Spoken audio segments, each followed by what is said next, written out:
사도행전 강의하고 있는데 2장 오늘 23절부터 36절까지 베드로의 첫 번째 말씀 증거의 두 번째 시간입니다. 자, 제목을 읽을까요? 베드로의 첫 말씀 증거 2. 부활하신 예수님은 메시아입니다. 그래서 서원을 같이 읽을까요? 첫 말씀 증거는 오순절날 임하신 성령의 은사에 대한 것과 하나님께서 예수님을 그리스도로 증거하심에 대한 것입니다. 계속해서 하나님께서 예수님을 죽음에서 살리심을 증언합니다. 지난 시간에 공부한 것이 바로 그거예요. 성령 은사를 받은 사람들이 방언과 통역의 역사가 일어나는 걸 보고 스스로들 놀라지만은 또 믿음이 없는 사람들은 무슨 술을 먹었길래 이렇게 아침부터 저런 이상스러운 소리를 해야 되느냐 이렇게 해서 약간 혼란이 일어나는 것에 대해서 베드로가 성령 충만한 가운데서 벌떡 일어나서 이제 말씀을 증거하는데 그것이 바로 요엘서에서 이미 약속하신 그것이 오늘 응답하는 현장이다 라고 증언하고 2장 22절 제일 유명한 것 하나님이 나사렛 예수로 하여금 큰 권능과 표적과 기사를 통해서 예수님이 그리스도이심을 하나님이 직접 증거하셨다 하는 내용을 공부했습니다. 오늘은 계속해서 예수님의 부활에 대해서 증명을 합니다. 그러니까 성령 은사에 대해서는 요엘서를 인용해서 말씀을 했다면 부활에 대해서는 시편 16편을 인용하면서 예수님이 부활하심의 근거를 이미 다윗의 입을 통해서 예언한 것이 바로 그대로 응하여 예수님이 살아나셨음을 증명하는 거예요. 오늘 한 군데를 더 마무리까지 봅니다. 그 시편 110편을 통해서 예수님이 승천하신 뒤 하나님 보좌 우편에 앉아 계셔서 성령을 보내주신 분임을 증명하는 것으로 베드로의 수많은 설교를 했겠죠. 말씀을 증거했겠지. 근데 이거는 베드로의 첫 말씀 증거이기 때문에 전문이 소개됐어요. 여러분 담임 목사는 이 베드로의 첫 번째 말씀 증거와 13장에 바울의 첫 번째 말씀 증거하는 것을 면밀히 연구함으로 말미암아 말씀 증거는 이렇게 하는 거라구나 하는 그 교훈과 그 패턴을 공부하고 그것을 실천하면서 평생을 살아왔습니다. 그걸 생각하면서 자, 우리 베드로의 말씀 증거 두 번째 내용을 볼까요? 1번 하나님께서 뜻과 섭리 가운데 구원의 대속으로 내주셨을 때 유대인들은 법 없는 자들의 손을 빌어 십자가에 못 박아 죽였습니다. 예수님이 십자가에 죽으시는 건 뭐 나쁜 놈들 때문에 그렇게 당한 게 아니에요. 하나님이 주신 거예요. 대속물로 우리를 구원하시기 위해서. 그래서 하나님이 세상을 이처럼 사랑하사 독생자를 주셨으니 그 주셨다는 건 임마누엘에서 이 땅에 오신 것도 주신 거지만 주님을 십자가에 죽게 하시고 저주를 받아 모든 걸 담당하신 것도 주신 것입니다. 다만 하나님은 뜻 가운데서 줌을 내주셨지만은 그것을 악한 자들이 법 없는 자의 손에 의해서 엉터리로 죽게 만드는 놈들은 죄를 범한 것이고 그 죄는 하나님 앞에서 용서받지 못하는 것임을 분명히 해두는 것입니다. 자, 그래서 23절을 읽읍시다. 그가 하나님의 정하신 뜻과 미리 아신 대로 내어준 바 되었거늘 너희가 법 없는 자들의 손을 빌어 못 박아 죽였으나 2번 그러나 하나님께서 예수님을 살리셨으니 예수님은 죽음에 매여 있을 분이 아니기 때문입니다. 다윗의 유명한 메시아 예언을 인용합니다. 그래, 예수님이 부활하셨다. 그걸 그냥 경험을 통해서 나 봤어. 부활하신 주님을 만났다고. 나만이 아니야. 또 나가 그래서 주님 부활하신 거야. 이렇게 말하지 않는다. 증인이라는 건 마지막에 고백하는 거고 중요한 거는 이 예수님의 부활이 이미 구약에서 너희들이 죽고 못 사는 다윗의 입을 통해서 예수님이 부활하실 것을 증거했다. 거기서 다윗은 예수님이 스스로 고백하는 말로 나오게 해요. 자, 한번 봅시다. 시편 16편 8절부터 11절까지를 이제 인용받는 거예요. 자, 우선 읽읍시다. 내가 여호와를 항상 내 앞에 모시며 그가 내 우편에 계심으로 내가 요동치 아니하리로다. 이러므로 내 마음이 기쁘고 내 영광도 즐거워하며 내 육체도 안전히 거하리니 이는 내 영혼을 음부에 버리지 아니하시며 주의 거룩한 자로 썩지 않게 하실 것임이니이다. 주께서 생명의 길로 내게 보이시리니 주의 앞에는 기쁨이 충만하고 주의 우편에는 영원한 즐거움이 있나이다. 아멘.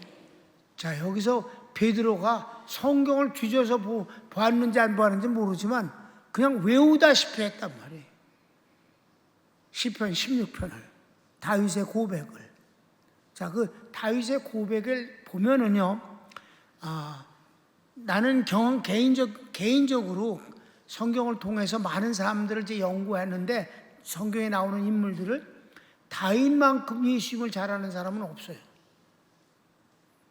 정말 다윗과 바울이 서로 삐까삐까할 정도로 아는데, 다윗은 위대함이 뭐냐면 다윗은 예수님이 오시기 전, 육신으로 오시기 전 1000년 전 사람이에요. 그런데 이 땅에 오신 예수님이 살아 역사하시는 모든 것들을 증명할 뿐만 아니라 죽으심까지 얘기하고 부활하시는 것에 대해서 아주 강조하고 있는데, 다윗의 입장에서 자기의 고백이 아니라 다윗은 예수님이 하나님 앞에 고백하는 걸 기록한단 말이에요. 놀랍죠? 누구 말이라고? 예수님 말을 다윗이 하는 거예요. 정말 굉장한 일이지. 그러니까 그런 성경을 인용을 하면서 그래서 하나님이 예수님을 부활시키셨다 하는 걸 증명하니까 할 말이 없는 거지요. 다윗이 주장을 하는 게 아니란 말이에요. 다윗이 예수님이 부활할 거라고 예언을 한 게 아니란 말이에요. 예수님이 하나님을 향해서 고백하는 내용을 다윗이 썼다는 것이 얼마나 영감이 넘치는 일이냐 이 말이에요, 여러분. 예수님이 오시기 1000년 전에 다윗이 그렇게 증거한단 말이에요. 자, 한번 이제 그런데 시편 16편을 인용하면서 뭐 글자가 틀리지 않게 그냥 다 인용해 버려. 베드로의 설교에. 자, 1번. 하나님은 메시아 예수님과 함께 계십니다. 자, 25절 봅시다. 다윗이 저를 가리켜 가로되 내가 항상 내 앞에 계신 주를 배웠으며 나로 요동치 않게 하기 위하여 그가 내 우편에 계시도다. 자, 여기서 나로 그 누구? 예수님이에요. 예수님이 그렇게 하나님께 고백을 한단 말이에요. 아멘. 선언하고 다윗이 저를 가리켜 말하기, 여기서 다윗이 저는 누가? 예수님. 다윗이 예수님에 대해서 말하기를 하나님이 내와 함께 계시고 내 우편에 계시도다. 그러므로 그 뒤에 또 나와. 이렇게 아주 굉장한 말씀이다. 여러분, 이거요, 1000년 전에 다윗이 예수님이 하나님에 대해서 부활시키시는 예수님을 그렇게 하나님을 고백했다는 그것이 얼마나 솔직히 말해서요, 끔찍한 얘기입니다. 신기한 얘기가 아니라 어마어마하다. 그래서 다윗만큼 예수님을 잘하는 분이 있겠는가 하는 말을 그래서 하는 거예요. 이해되시죠? 마치 다윗은 예수님이 생애를 보고 난 뒤에 쓴 것 같잖아. 그래서 2번. 예수님은 하나님의 함께 하심으로 오는 마음의 기쁨, 입술의 즐거움, 부활의 희망을 품고 계셨습니다. 여기서도 예수님이 고백하는 걸 여기다 쓴단 말이에요, 다윗이. 자, 26절. 이러므로 내 마음이 기뻐하였고 내 입술도 즐거워하였으며 육체는 희망에 거하리니. 그래. 여기서 내는 예수님이 당신을 향해서 하는 말씀이에요. 다윗이 제 얘기를 하는 게 아니라. 놀랍죠? 그래서 3번 예수님은 하나님께서 자신의 영혼을 버리지 않으시고 메시아가 썩음을 당하게 하지 않으실 것을 믿고 계십니다. 그래서 하나님께서 생명의 길을 보이시고 하나님 앞에서 기쁨으로 충만케 하실 것이라 고백하십니다. 예수님의 고백이 여기까지가 이제 그렇단 말. 27절 28절 읽읍시다. 이는 내 영혼을 음부에 버리지 아니하시며 주의 거룩한 자로 썩음을 당치 않게 하실 것이미로다. 주께서 생명의 길로 내게 보이셨으니 주의 앞에서 나로 기쁨이 충만하게 하시리로다 하였으니. 오케이. 여기까지 예수님의 말씀을 다윗이 하고 있다. 앞으로 1000년 뒤에 하실 말씀을 다윗은 알고 있었다. 정말 소름 끼치는 일이란 말이에요. 그러니까 나는 그런 계시를 받지 못하지만은 이런 계시의 말씀을 전하는 것에 어찌 세상 얘기라고 인간 얘기를 하는 것으로 바꾸어서 채우겠는가? 이해되십니까? 주님의 말씀을 전해야지. 그래서 잡소리 하면 아무리 근사한 말을 해도 내 귀에는 잡소리로 들린다 이 말이에요. 이 베드로의 설교를 통해서 깨닫는 바는 그렇다. 이제 내가 평소에 다른 말을 할 때 이제 이해되십니까? 그래서 이제 여기까지고 큰 3번. 베드로는 다윗과 예수님을 비교하여 증거합니다. 여기서 이제 결론을 내리면서 뭐라고 그러냐? 다윗과 예수님을 비교하면서 다윗은 죽어서 시체가 지금까지도 우리 곁에서 무덤이 있지 않느냐? 근데 예수님은 부활하셨다. 다윗이 이렇게 위대한 인물이지만 그는 그냥 인간이다. 은혜를 받은 존재일 뿐이고 예수님은 메시아이시고 하나님이시니까 절대로 죽음에 갇혀 있을 수 없는 분이다. 이 얘기를 하는 거죠. 1번. 조상 다윗은 죽어 장사되어 그 묘가 우리 곁에 있다 합니다. 29절을 읽읍시다. 형제들아, 내가 조상 다윗에 대하여 담대히 말할 수 있노니 다윗이 죽어 장사되어 그 묘가 오늘까지 우리 중에 있도다. 그 다윗을 얼마나 유대인들이 좋아해요. 아브라함은 조상이고 가장 좋아하는 인물은 다윗이죠. 그러니까 앞으로 다윗과 같은 정치적 메시아가 나오면 이 나라가 정말 로마로부터 해방되어지고 정말 강대국이 될 거라는 기대감을 가져서 예수님이 나사로를 살리셨을 때 막 피크에 올라갔었지, 사람들의 기대감이. 그래서 막 호산나, 다윗의 자손으로 오시는 이여 호산나, 우리를 구원하소서 구원하소서 이랬다 이 말이에요. 근데 바로 그걸 이제 설명하는 거지. 2번은 다윗은 선지자이며 하나님께서 맹세하사 다윗의 자손 중에 한 사람을 메시아로 세우실 것을 알고 다윗이 예수님의 부활을 예언합니다. 그래서 다윗이 예수님의 부활을 예언하는 거예요. 주님이 말씀하는 게 다윗이 예언하는 걸 인용을 합니다. 아셨습니까? 자, 30절부터 31절. 그는 선지자라 하나님이 이미 맹세하사 그 자손 중에서 한 사람을 그 위에 앉게 하리라 하심을 알고 미리 보는 고로 그리스도의 부활하심을 말하되 저가 음부에 버림이 되지 않고 육신이 썩음을 당하지 아니하시리라 하더니. 그래, 이거는 예수님의 고백이 아니고 시편 16편 예수님의 고백이고, 여기선 베드로가 다윗이 예수님을 미리 보고, 예수님에 대해서 미리 보고 그분이 하나님에 의해서 메시아가 어찌 썩음의 시체로 있을 수 있겠느냐? 하나님이 살리시는 것은 당연하다고 다윗이 고백하지 않느냐? 미리 보고 말하였다. 이건 객관적으로 베드로의 언어입니다. 다윗을 통해서 그렇게 했다는 것이죠. 그렇습니까? 그럼 읽읍시다. 하나님께서 다윗의 자손 예수님을 살리신 것입니다. 제자들이 다 증인입니다. 그래서 하나님께서 예수님을 살리시는 것은 당연한 일이고 그렇게 하나님이 살리셨습니다. 그게 예수님의 부활입니다.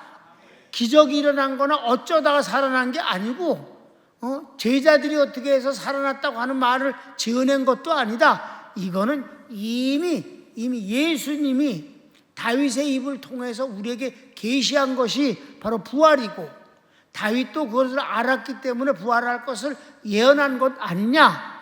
그대로 예수님은 하나님이 살리셨을 뿐이다. 자, 봅시다. 이 예수를 하나님이 살리신지라 우리가 다 이 일의 증인이로다. 이제 우리는 그냥 증인일 뿐이다. 이 모든 것은 하나님에 의해서 계획되어진 거고 예언되어진 거고 그대로 되어 하나님이 역사하신 것을 우리가 증인으로서 그분을 만난 것이다. 이러니까 부활 문제를 더 이상 논할 수 없게 됐다 이 말입니다. 개인의 생각이 아니잖아. 주장이 아니잖아. 성경 말씀이잖아.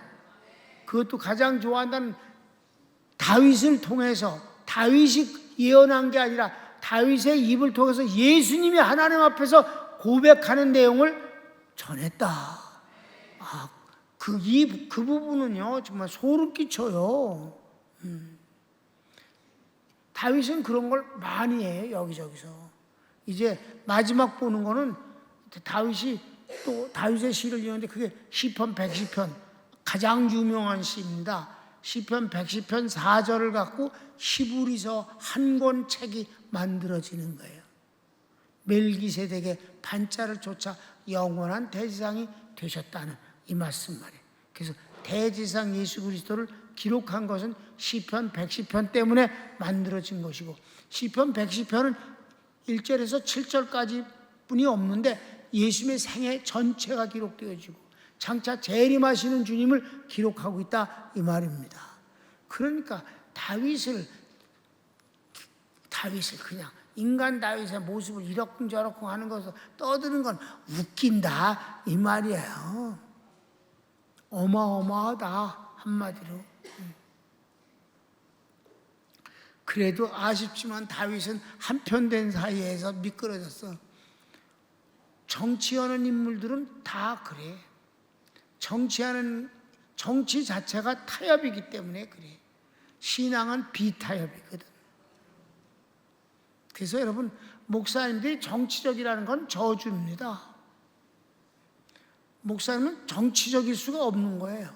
왜? 비타협은 정치로 할 수가 없는 거예요. 그건 아주 고집입니다.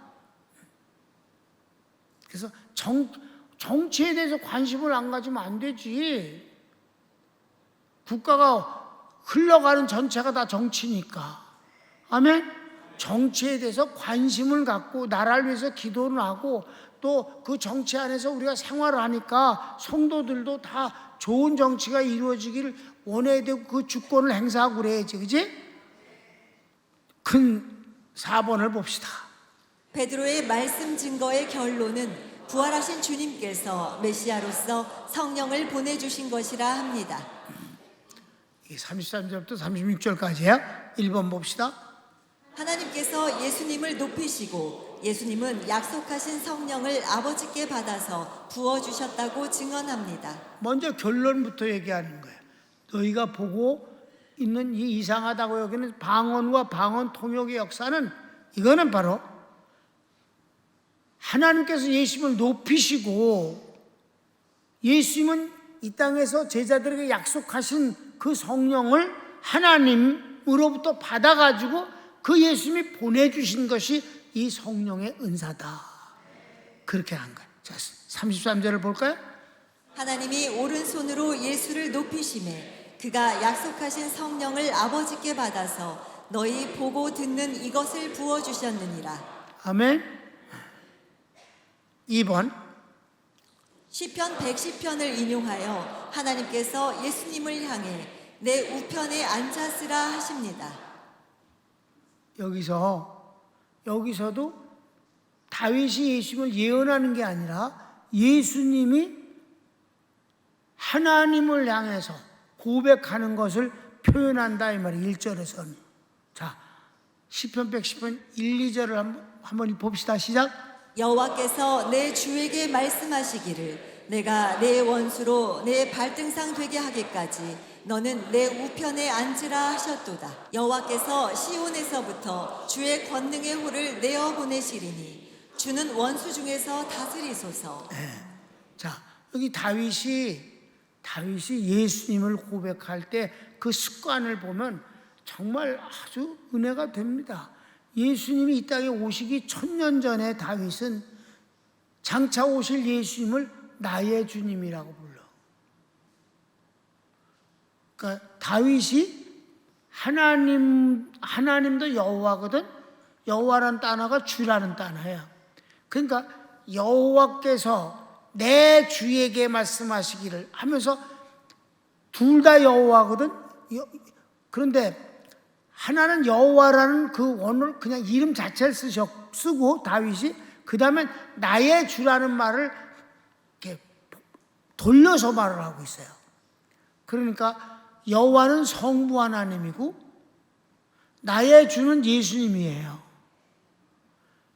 그 다윗은 항상 예수님을 말할 때 하나님이 예수님에게 어떤 것을 약속하시거나 명령하시거나 하실 때 여호와께서 내 주에게 이르시길 이렇게 하라 그랬습니다 라고.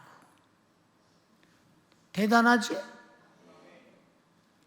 여호와께서 내 주에게 이르시기를 너는 원수를 지옥 보낼 때까지 내 우편에 앉아 있으라 하셨습니다 라고 다윗의 고백을 소개하고 있다 이 말입니다. 3번.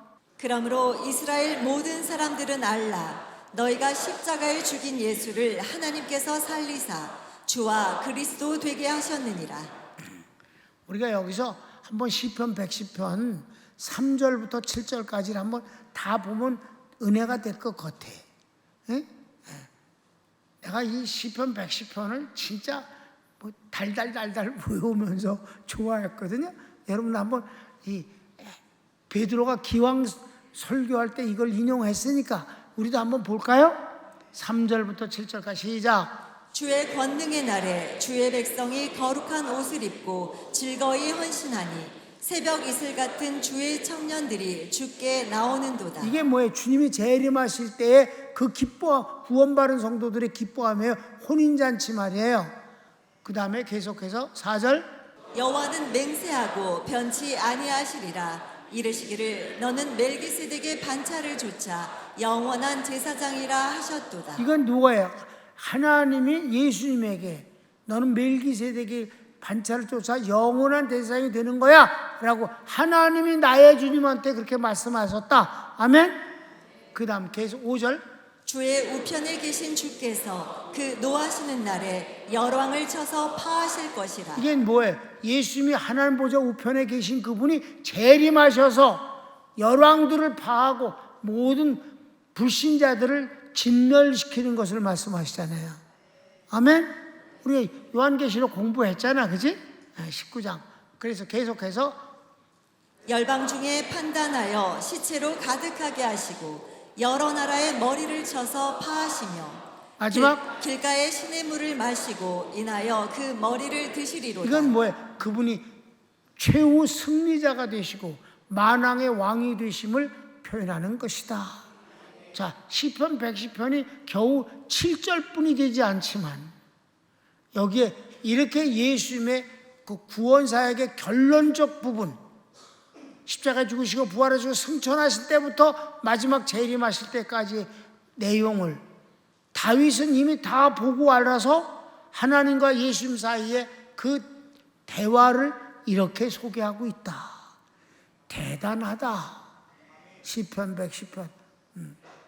그래서 여러분 제가 처음에 그 신학교 강의를 총장님이 오셔서 부탁을 할 때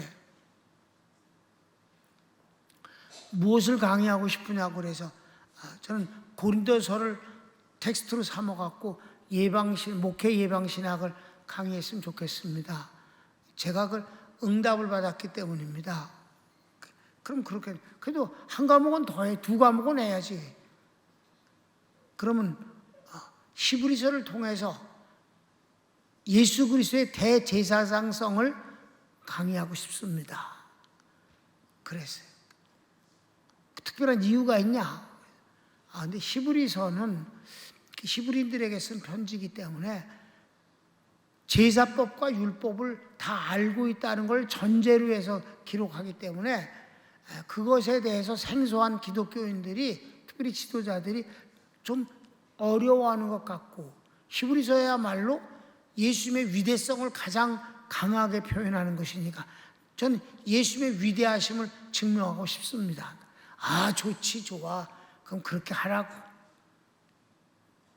이렇게 했는데 그게 바로 히브리서가 시편 110편을 인용해서 만든 성경이다 이 말이에요. 그러니까 참 다윗이라는 인물이 하나님께 놀라운 은혜를 받아갖고 비밀을 공유한 사이잖아. 그래요. 그래서 결론을 말한 게 뭐예요? 그러므로 이스라엘 사람들아 들어라.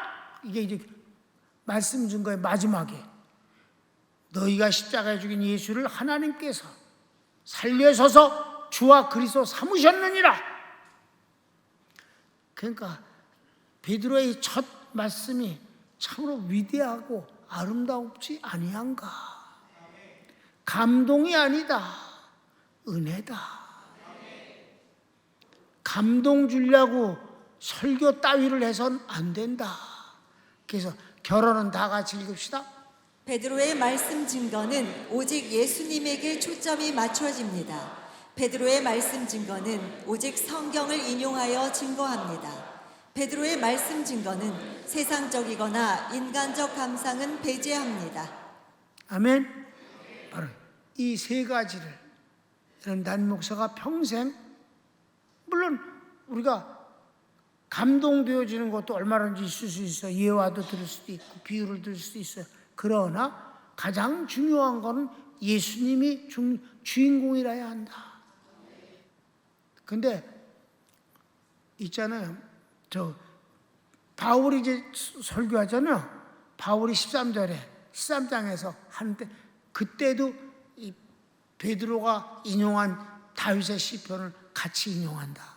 그러면서 예수님을 그리스도로 증명하고 있다 이 말이에요. 자, 오늘은 여기까지 손 모읍시다.